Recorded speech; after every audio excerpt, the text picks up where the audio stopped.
ইনি কি আদৌ একজন মা? আমার কাছে তো মনে হয় না। একটু দেখেন, ইনি তার নিজের সন্তানকে নিজে হাতে মেরে ফেলছে। এটা কি কোনো মা কখনোই করতে পারে? কি আদৌ সম্ভব যে আমি আমার সন্তানকে নিজে হাতে মেরে ফেলবো? ইনি কি আদৌ সুস্থ নাকি অসুস্থ? আমরা এটা বিচার করতে চাচ্ছি না। একজন মার উপর দিয়ে যে কত পরিমাণে ধকল যায় সেটা আমরা অনেকেই জানি না, জানতেও চাই না কখনো। না জেনেই তার উপরে আবার আমাদের অনেক দায়িত্ব চাপাই দেই যে তুমি মা হইছো তো কি হয়েছে, তোমাকে এটা করতে হবে সেটা করতে হবে। আমরা মা হইছি না? তুমি কি পৃথিবীতে একাই মা? আমরাও তো মা হইছি, আমরাও তো আমাদের সন্তানকে বড় করছি।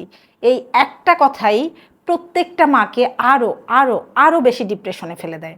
অথচ এটা আমরা বোঝার চেষ্টাই করি না যে একটা মেয়ে যখন মা হয় তার আলাদা একটু যত্ন দরকার হয়, তার আলাদা একটু সাপোর্ট দরকার হয়, তার আলাদা একটু ভালোবাসা দরকার হয়।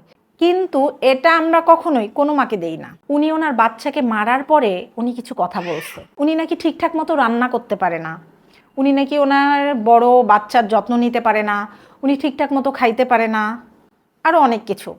তো এগুলো সত্যি, একটা মেয়ে যখন মা হয় না তার এই ধরনের অনেক প্রবলেম আসে। কিন্তু ফ্যামিলি থেকে যদি আমরা কোনো সাপোর্ট না পাই তাহলে আমরা কোথায় যাব বলেন? আমরা মারা এমনিই সবসময় ডিপ্রেশনে থাকি। সারাদিনে বাচ্চার কান্না, সংসারের কাজ সবকিছু মেলায় আমরা এমনিতেই ডিপ্রেশনে থাকি। তার উপর ফ্যামিলি থেকে যদি উল্টাপাল্টা কথা আসে তাহলে তো মুশকিল। উনি আরও বলছে যে উনি নাকি ঠিক টাইমে রান্না করতে পারে না জন্য ওনাকে বকা শুনতে হয় বা মারধরও করা হয়। তো একটা মাকে মিনিমাম একটু সময় দেওয়া উচিত। আমাদের মাদের মধ্যে একটা ডিপ্রেশন কাজ করে, সেটা হচ্ছে পোস্টপার্টাম। এই ডিপ্রেশনে আমরা অনেক মারাই ভুগি, আমাদের মেজাজ খিটখিটে হয়ে থাকে, অনেক সময় কান্নাকাটি করি, পর্যাপ্ত ঘুম না হওয়া, আধা পেটা খাওয়া।